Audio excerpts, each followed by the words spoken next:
before we start off with the interview, can you introduce a little bit about yourself and your background? Oh, okay. So, not sure which one is relevant to your research, but this is Baha. I am originally from Iraq, Middle East, Baghdad. Um, I came to Malaysia in 2010, February 29th. So I have been for quite a bit in Malaysia. I started my master's degree in IIUM, International Ah, Islamic University, Malaysia. So I did 2 masters there, and I'm involved in some projects with the friends, opening an institution for teaching English and Arabic in 2011. Um, and we involved in organizing conferences, and I was working closely with the deputy rector of internationalization and civilization, Professor Abdulaziz Barghouth in IIUM. So we were very busy organizing many conferences that IIUM sponsored at that time until 2015. From 2011 to 2015, then I joined UPM. I started my PhD, and I was teaching there also as a tutor. ah, And that is before I joined Unitar, I see. right? So you And becoming the colleague of uh, my mother. Madam Aida, your mother. Yes. Yeah, So my mom has told me that you've been to many countries before, right? I have. I have. Um, Yeah, yeah. I so have before been. that, may I know your age? Oh, age. I have an issue with age. So Um, that is the I see. only. You can ask me anything, but the age I is just see. I because see. I don't know it. I don't believe in it, and I don't know it. I am Uh, sure that it is a little bit strange, but I I don't see. know my age. Yeah. Okay, that's fine. Okay, so Dr. Ba, can we proceed with the first question? Yeah, sure. Okay, so Amri, would you like to go first? Or you go first. So for the first question, Mm. when you first came to Malaysia, what are some of the challenges in terms of nonverbal communication you faced as a foreigner? Non-verbal communication. Yes, correct. Mhm. All right. But before that, may I ask about your research title? Okay, so I'm sorry for not introducing this to you. So this is Yes. an assignment for our subject, which is pragmatics of intercultural communication. Mm-hmm. Uh, so we are assigned to find a foreigner, Mm-hmm. preferably from outside Malaysia or who has worked outside Malaysia. And then we have to conduct an interview focusing on three main chapter or three main aspects, which are nonverbal communication, verbal Mm. communication, and cultural conflict. Uh, Okay. And your degree is in what? we are in diploma right now, diploma Yeah, in English diploma. communication. Oh, okay. All right. Right. Got it. Okay. So regarding your question, um, in Malaysia, being in IIUM is international university, as you may know. Mhm, So there in IIUM is not only Malaysian, mhm, right? There are people from many coming from even countries like North America, I mean, US, uh-huh, Canada. These are Algerian or Moroccan or Lebanese or American, African American, coming to study Arabic, majors or Islamic studies. And IIUM is one of the best universities that survived of the universities that created by the OIC countries. and it is the best one. So it is quite famous. Um, and so this part, but we have students from Europe, from the Middle East, from Africa, and from Malaysia. So I have encountered, especially at that time, where I was also improving my English. I went to an institution in Sad IIUM called Silbad.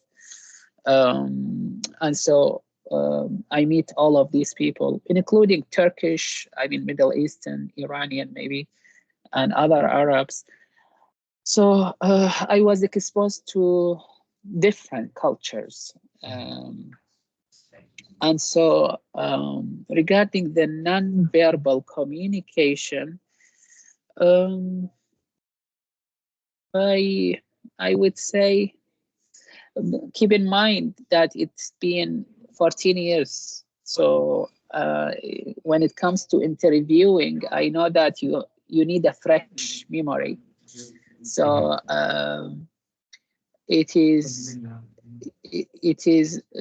it's not easy for me to remember many things. I mean, if you interviewed me maybe in 2012, I would be much better able to tell you these things, because it's been quite a while. Honestly, but maybe you can help me, give me some hints to just refresh my memory, like examples or something like that. I see. All right. In terms of nonverbal communication, there are many parts of nonverbal communications, such as hand gestures, body language, facial expression, and etc. Those are considered as nonverbal communication. So in some cultures, let's say, for example, in Malay culture, it is considered disrespectful when someone who is younger looks directly uh, uh, looks directly to someone's elder's eye. Do you get me? Yeah, I got that. So right. So I still remember. So you want me to tell you what happened, or what it exactly that you want? I Or would like to hear your experience on some of these nonverbal how challenges you I face. yeah. All right, maybe how I felt or something like that. Yes, yes. So about it. So I have seen. I mean, I have experienced seeing when we went for a prayer, Ramadan, maybe Taraweeh, that um, um, um, I can see the Malay uh, males, of course, because this is we are in the male section. So when they pass by you, uh, even you are not praying, like you finished praying, but when they passed, they kind of lean toward I mean, the floor or the ground, and they pass. It is very respectful, uh, but it was a little bit not very familiar to me, because for us, of course, if he is or she is praying, we will not cross in front of them, because that's we could get harm, because he has the right to push us. And it's That's great. happened to me before. But so we don't do it. But if he is not praying, if that you know uh, person is not praying, I can pass. Uh, I mean, humbly, but not to that extent to show the gesture of leaning toward the ground, and maybe also using the hand, when passing. So this is kind of is a non-verbal communication, and it's communicating humility, respect, Yes. and of course it is something, but it is different. So that is one. Um, um, yeah, I can see even the kids, they were uh, very respectful as well. The way they come, maybe they try to kiss your, I mean, hand, or being very polite. That is, um, make you feel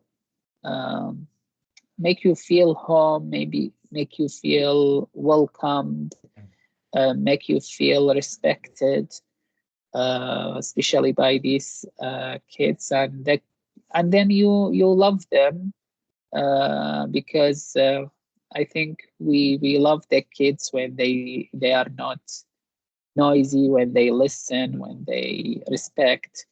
So yeah, I mean, I have positive, to be honest, I have positive uh, experience with non-verbal communication. Hardly I have negative. Maybe uh, once I slept, and and I heard some laughs, but that even wasn't too bad. I just say that they laugh very easily, and it was by girls actually, not boys. But that is also in the beginning. Then I stopped sleeping and I was okay. But it happened to me, I think, that I still remember. But of course, many things I maybe my memory is not so fresh now. I see. All right. Yeah. So Yeah. that is one of the experience you had with a nonverbal communication. It's good to know that one of them is a very positive one. Yeah, more than one. Yeah, actually, many of them. But Mm, this is what I can recall now. Yeah. okay, I see, I see. So, can we move on to the next question? Yes, sure. So, Dr. Bar, so we're gonna proceed with another questions, which Okay. is I wanna ask you, when you communicating with someone older, do you Mm. tend to be direct or indirect? But as us, like Malaysians, we tend to use indirect. Mm. As Mm. example, when we are student, we need money from our parents. So Uh-huh. actually, we try to text or call with indirect way, which is Mm. we ask them, is it are you fine or not? At the end, we have to ask them, I need money from you actually. But somehow in the beginning, we don't have that main purpose of that. Mm. So how about in your culture? I think it's similar. It's similar, because we are not. Also, we are not. We're not, of course, not as direct as maybe the Russian or Mm, the surrounding countries around Russia. I hear and I experience a little bit this kind of direct, just not getting around the bush, just being direct. Um, but I think our culture is somehow similar, mm, maybe a little bit different in terms of degree to what extent, but generally, I think we are more or less the same in that. Yeah, Yes. yeah. So, in your culture, you also tend to be more indirect with your elders now. Yeah, yeah. I would say, mm, I I would say see. we have that. We have that. Yeah. Okay, I okay, that's good. maybe now I am a little bit less than before. Mm. I mean, I am more direct now, Ah, but generally, I think we are not so different in okay, that I regard. understand. Yeah. So turns out we Malay culture and Iraqi culture, we kind of have Yeah. something in common. Yeah, I mean, It's good to not know not that. only Iraqi. If you speak Mhm. about Iraqi, then you are speaking about the Gulf countries. By the way, we are from the Gulf countries, Mhm. but you are also to some extent speaking about the Arab culture. And you can even extend it beyond the Arab to say the Middle Eastern. So Turkish included, Iranian included. So we can say it is even a Middle Eastern way. Yeah, yeah. All right. Okay, it's good to know. All right. So we'll proceed with the next question. Okay. So for the next question, as a lecturer, is it okay for you when your students make direct eye contact with you, and why? Direct eye contact. Direct. I think they can. It's just about you in this regard. I think is general, and you will have students from all culture will have eye contact. I mean, some students don't, and I think maybe Malaysian not that much. My experience with them, and maybe it's again out of politeness, but I think students would have eye contact. So it's depend on the lecturer. I mean, for me, I have my way not to look at the student, even when I look at them, but I don't look at them really. I look at a specific point. So I can look at you, but you think I am looking at you, but I don't look at you. So I can deal with that. I mean, it's not it's up to the lecturer how to I mean react to these eyeballs. Yeah, but it happens, and my experience so far with the Malaysian, they do have less eye contact. Yes. Because generally in our culture, when someone who is younger makes direct eye contact with someone elder, for some people who are elder, they would find it kind of disrespectful to them, especially when you are holding direct eye contact for a very long time. Interesting. Yes. Okay. I mean, I've had that kind of experience where I was talking to someone who is older than me, and I was holding a very long eye contact with that person. And at the end of the conversation, she actually not she kind of scolded me for not for looking at her eyeballs for so long. Okay, okay. I mean, thank you, because I wasn't aware of this. I felt it, but I wasn't aware of it to be part of the culture. Or yeah, I mean, I guess it doesn't go for everyone, but it is good to know, right? Generally, yeah. Of course, it's good to know. Yeah. So, all right. So we're gonna proceed with other questions. So in your daily conversations, do you tend to switch between two or more language in your daily conversations?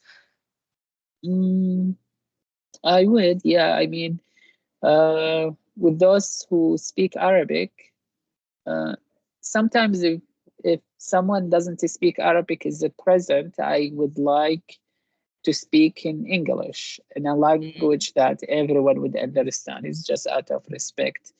And because also Islamic teaching also tell us that. But it's not easy, because it's sometimes uncomfortable. But yeah.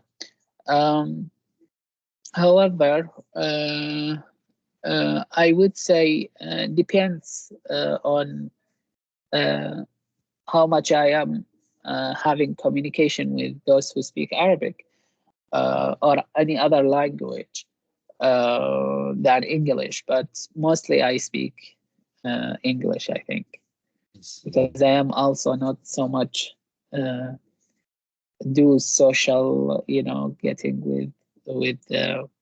I mean, when I have time, but mostly now I am focusing on work and publication and all of that. So I think English is my main language I communicate through. Yeah. Okay, so for your just a brief explanation for your information, the act of changing from one language to another in one conversation is called Code switching. code switching. Uh, Called Code what? sw- Code code switching. switching. Code. Okay, switching. Yeah. Can Code you spell switching. that? CODE SWITCHING. Code switching. Okay, all right. Uh, Okay. okay. So you preferably you use English in your daily conversation, Yeah, is it? I see. think to the most part, yeah. I see. Yeah. Right, that's good to know. Okay. For the next question, what hand gestures and body language that people in your culture usually use to convey any messages? Yeah, I think, yeah, I mean, the right hand to speak, use the right hand in that way. I mean, just in this way when we speak. And there are people who use it more than other. I use it a lot, but somehow I start to use it less and less. I'm not sure why, but we do use it like that. Yeah, I mean, the other day, a colleague was saying about this way. I also use it sometimes, but of course I use it in a polite way. Don't mean anything. But he was emphasizing that Malaysian use that. Yeah, which is I think a universal one, because I know that Bill Clinton, the president, the U.S. president, was also using that a lot because he also used his hand when he speak. So yeah, so interesting. I start to learn how to use it because I also want to be polite and not offending anyone without intention to. Yeah. So Yeah, but we do use it. Maybe not as much as Italian, but we do use our hand a lot. Yeah. So what are some examples of hand gestures? Do you just do this to convey Yeah, I mean, messages? this too, or this when this sometimes. Yeah, we do it. I see. So when you do those kind of gestures, what kind of reactions would you get from people who you are pointing to?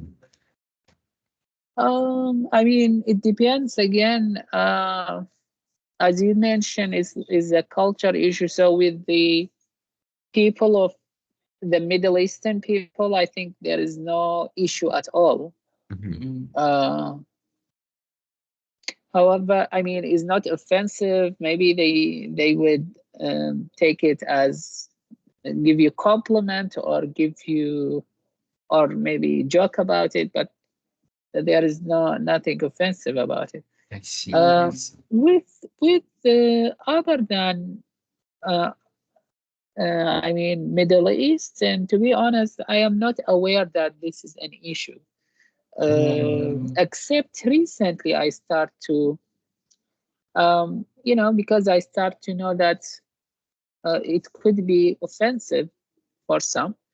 So recently, I start to pay more attention. I mean, recently, like within past just 2-3 years. I see. All right, Dr. Ba, thank you for that question. So next. All right. So the next questions. In Iraq, how do you view someone who is more talkative as compared to someone who is quieter?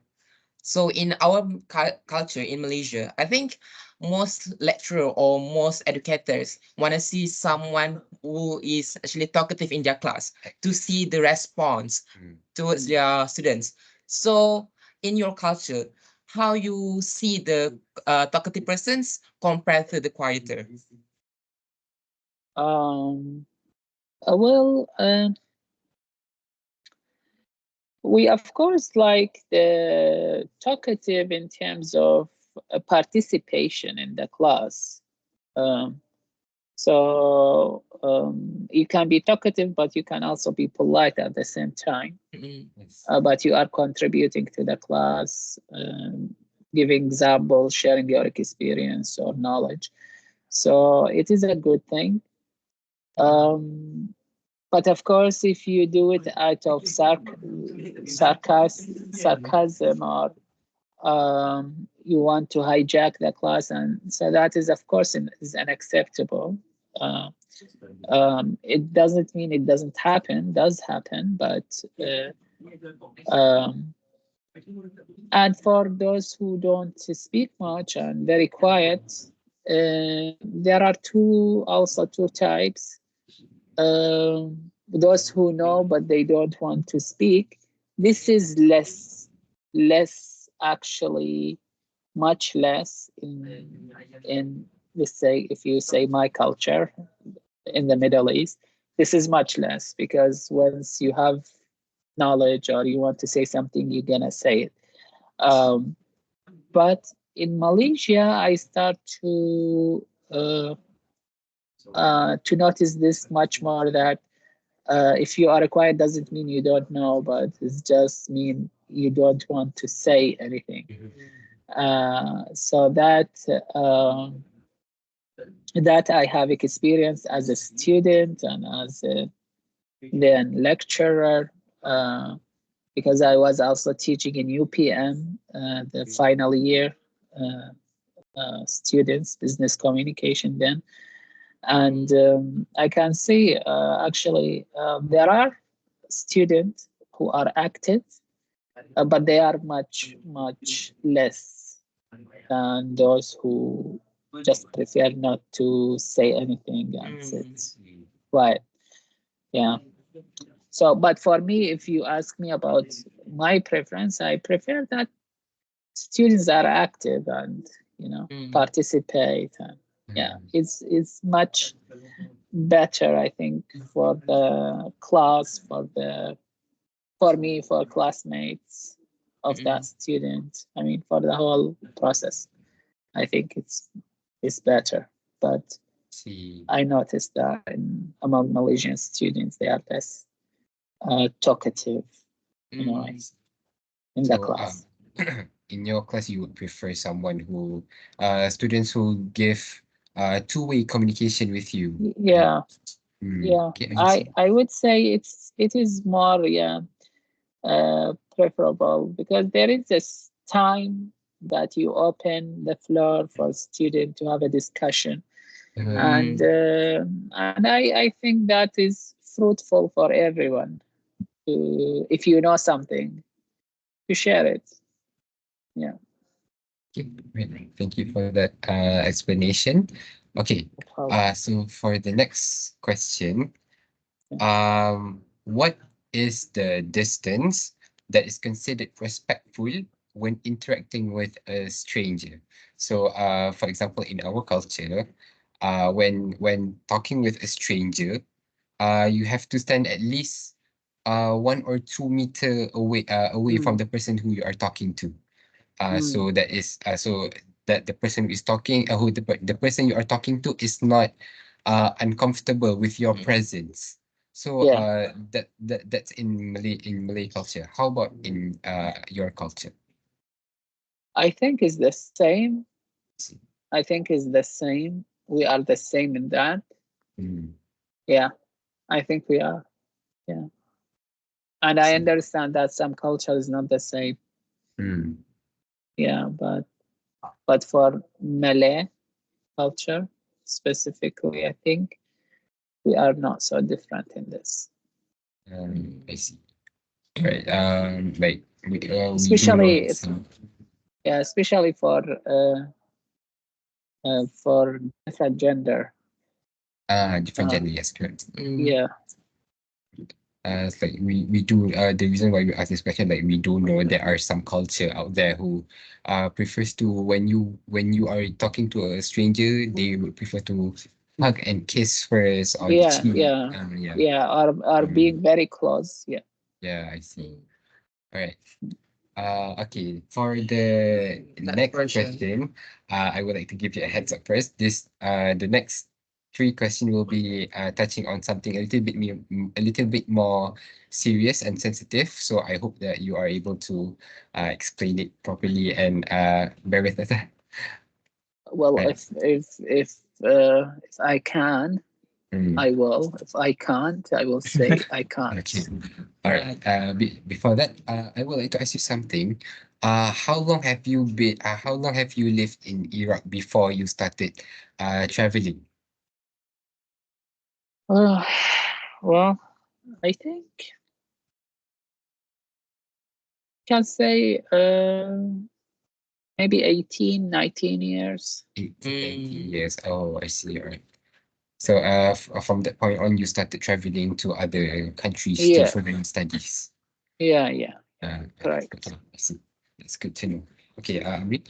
So we know that we have some background research about Iraq actually got some war with Americans, Yeah, right? right. So I want to ask you, from your perspective, why Americans try to attack your country? Is it the bring democracy harmony or more towards conditions? But I think now we are deviating a little bit from the purpose of your study. So Uh, my concern now is about your study itself, because uh, your study was about the communication, right?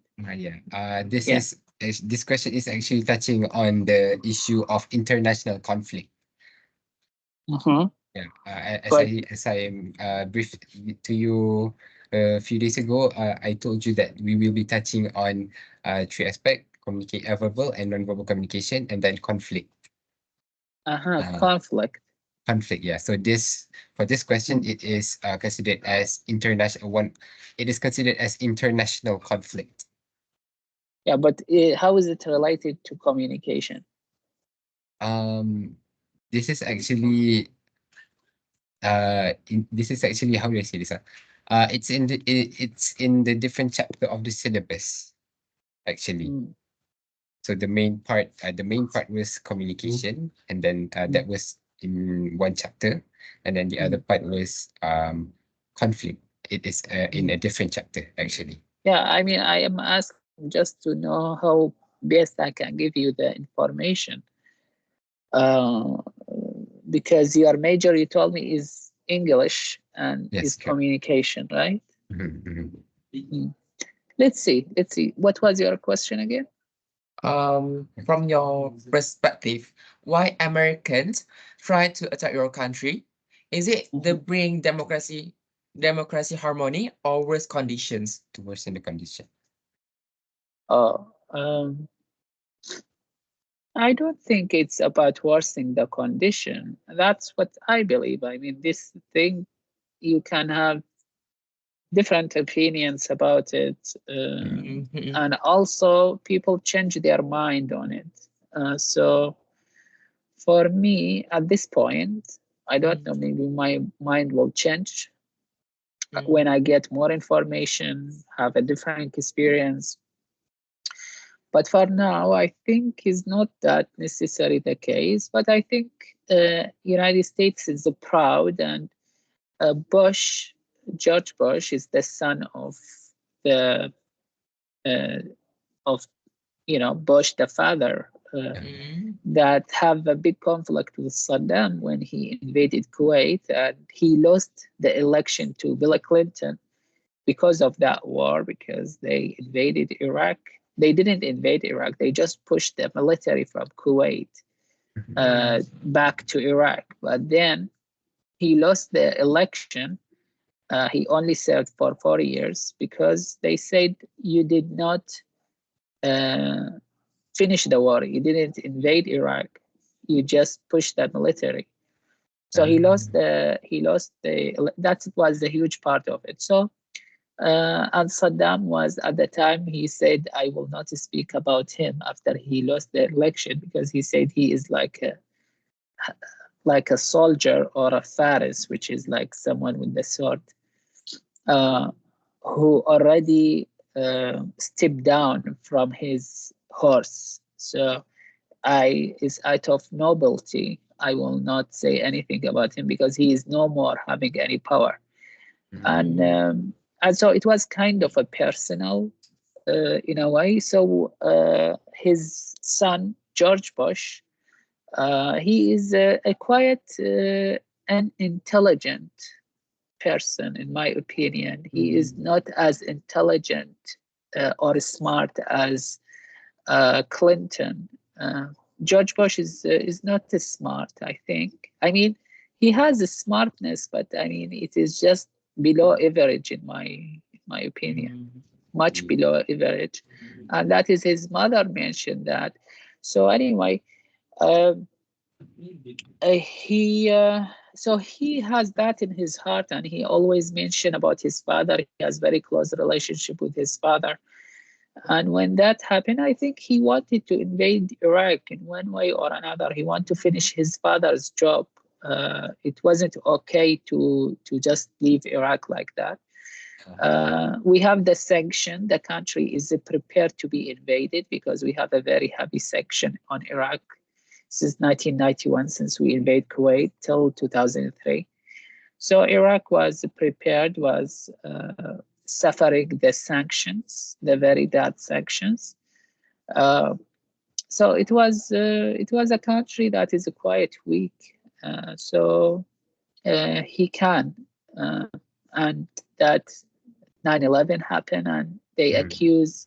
But Iraq is not accused, of course, in that because we are not.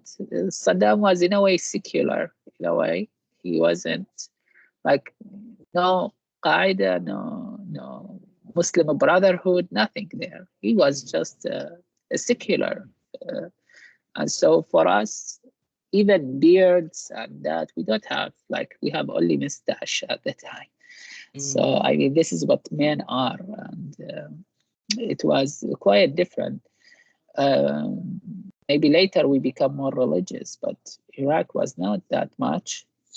But of course, values, nobility, manhood was something important. I mean, religion is in the mosque, but for him, he was like that. So anyways, they invade him, I think, because of that. It's a stupid decision. And somehow the president can do it. And they didn't follow the UN. They claim that there is a weapon of mass destruction, and that proved not to be the case. No one can claim that he has any link to any Islamic group because they can't do that. He is purely secular. So it was just the mass destruction weapons, which he has not have anything, and they admit that the CIA were wrong about it. So for me, it is down just to the arrogance, and I can see after that the military of the US is quiet, arrogant. American people are quite arrogant, not like the British. The British are not arrogant. But the American, even if you throw a stone on them, they could shoot you just because arrogant, not because anything. While we can see Ali, radiallahu anh, Ali, someone spit on his face. He was to kill him, but because he spit on his face, he said, "I don't want to kill you because as a revenge, because you spit. If I kill you, I kill you for the sake of Allah, not for the sake of revenge that you spit on." So he left him. I mean, so arrogance is very bad, take you to very bad places. And I think the US will pay the price, and is paying the price of its arrogance. I don't say the US as a country is all bad. No, of course not. They have so many good things and so many things to be a role model in. But unfortunately, is the arrogance, is the policing the world, is coming to Iraq, putting sanctions, very inhuman section, and then invading such a small country in this way. And leaving it in such a way also that dismantling the army and everything. So I think it was kind of a revenge. It was kind of arrogance and stupidity all mixed together to come in such a way. They lost a lot and we lost a lot. It was about a man, about Saddam, and I think it was about Saddam Hussein, mostly about a man. And it was arrogant decision because even Saddam, even it was said, even if he leave the country, we're still gonna invade it. So it was totally arrogant and stupidity. That's what I said. Okay, I see. Yeah. So that was a lot of explanation. Okay. So okay. So for the next question, still on the same topic. How how does Iraqi perceive Americans before and after the war? Yeah, basically your perspective towards American before and after the war. For me, American, you mean American people? American people in general. I think we become close to American people. The American people are just like a tissue being used. Because I met soldiers, I spoke to soldiers. These soldiers are students coming for a green card. Some of them coming just for the salary. Many of them Italian or coming from Europe just to get a green card or to get a loan from the bank to study or something. And this is what they told me. But there are criminals. So there are people getting out of a prison, put them in the military to serve their sentence. So these people are killers, basically, criminals, killers. And so these people were killing Iraqis because they are killers. This is what they do. Some of them are addicted. So the military, if we speak about the military itself, because this is what we met, the American we met, not all of them American, firstly. Many of them signed on a contract. If they die, their family, nobody has a right to claim them. So they will be buried in Iraq. Their body will not be sent with the flag to the US, the majority of them. And especially those who don't have the citizenship and those who are coming from the prison to serve their sentence in Iraq. So those people are not counted. And the rest of them are human. I mean, are human, and they just, as a tissue, they are nothing to the machine, I mean, of war. They are just another machine, they need to be there. So as a human, I can communicate with them in a human level, but because their mission is to come to Iraq to do that, I understood it in a way that they are just, in a way, like us, they are not I mean, they don't know even why they are there, in a way. Many of them, and they realize it later, but they don't know. I mean, just because they are coming because they don't have anything better to do, and here they can get some benefits. So they come, adventure, whatever. So I mean, my connection with the US people is, to be honest, becoming better. Because I didn't see, but I know who kills Iraqis. I know who is aggressive, who is just shooting people. These are criminals or coming with the companies of protecting some people, like Blackwater and all of these. These people are killers. So these also not representative of the army.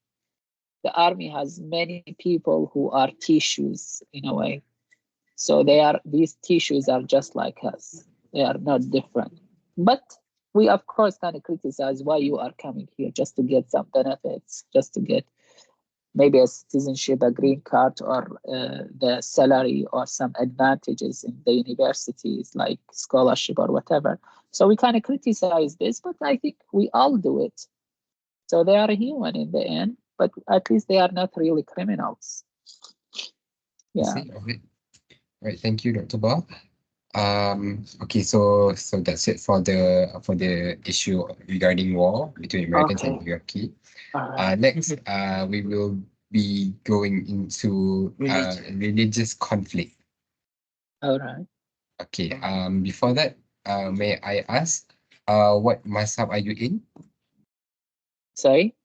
What mazhab are you in? What mazhab are you in? For Oh, example, I you're am in. I am leaving this out. I don't really mention it also, maybe. It's just because it's very sensitive. Oh, I see.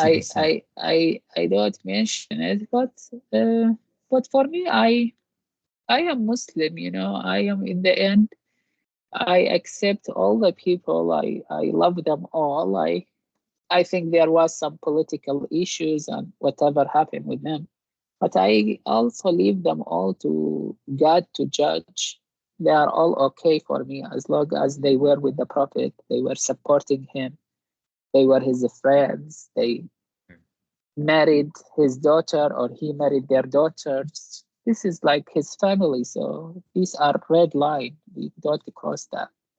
So all of them, from Abu Bakr to Umar to Ali to Hussein to Hassan, these are very important people to him. And so they are, for me, they are also very important. All his wives are also red line, like nobody should cross. Yeah, anybody who harmed him, we don't like, but these people supported him and they were also a cause of protecting the message and all of them. So yeah, I owe him, I owe them. So that is my madhab. But I mean, other than that, it's a message come to me, and I am happy. These people done their best, and now for me, I have the message also to act on it, which I am not best, but trying. Yeah, so that's my madhab in a way. I see. Right. So it's a bit sensitive to talk about religious with you. Is that correct? Because I mean, It's all a mystery even to me. Sorry even about the that. cat, it's okay.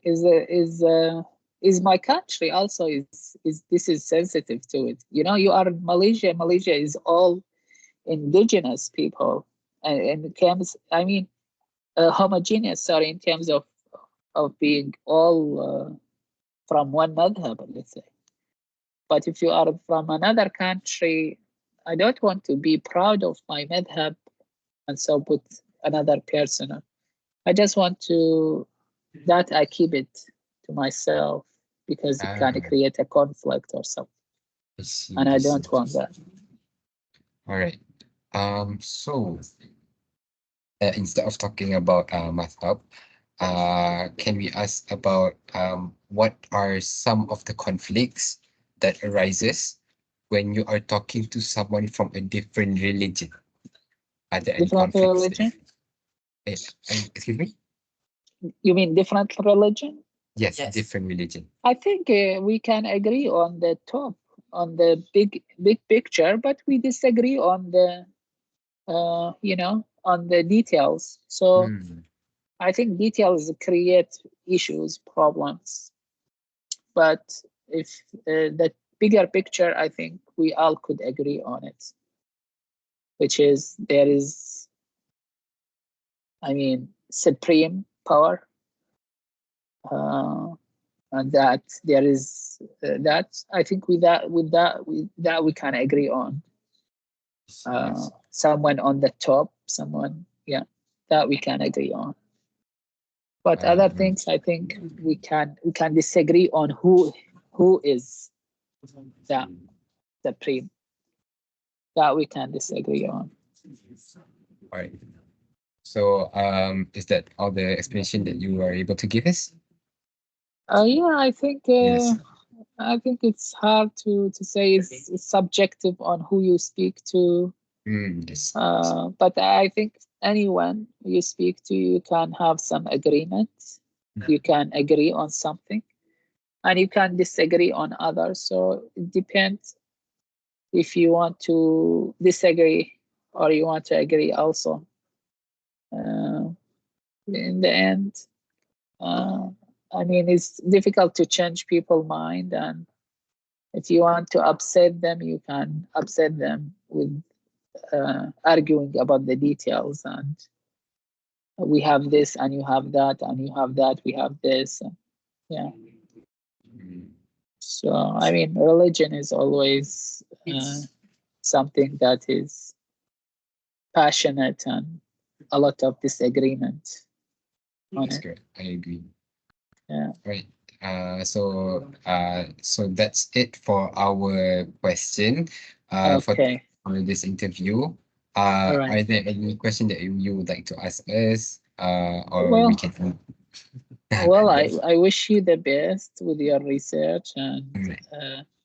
yeah, I wish you the best, and you get the best using the right tools to analyze whatever I said and what other interviewee is gonna say.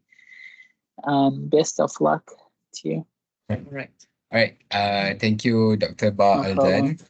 No problem. So I would like to really thank you for this opportunity to be interviewing you. Absolutely pleasure. We never had this kind of interview, especially from someone who is outside of Malaysia. So I would like to express my biggest gratitude to you lah. No problem. No problem. No All right. problem. Amin, All yes. right. I think the same things that I want to say to you. Thank you so much for having Sam here. Yeah, Well, welcome. I know that as a lecturer, you have your own schedule. So Yeah. thank you so much. Thank you so No much. So problem. No problem. before we end off the meeting, can we take some pictures? Oh, sure. Yeah. Okay. Okay. Go ahead. Right. 3, 2, Okay. 1. 3, 2, 1. 3, 2, 1. Okay. All right. Thank you, Dr. Ba, and thank you for spending time with us. So maybe in the future, we will see each other face to face. Absolutely. Absolutely. Do come visit us here in Yeah. Unitar. Usually I would actually I would usually go to my mom's office with her when That's good. when I'm in my semester break. Okay, great. Then come, let's go for lunch here. Go somewhere for lunch. Nasi Thai lemak. food. You like Thai food? Oh, I love Thai food.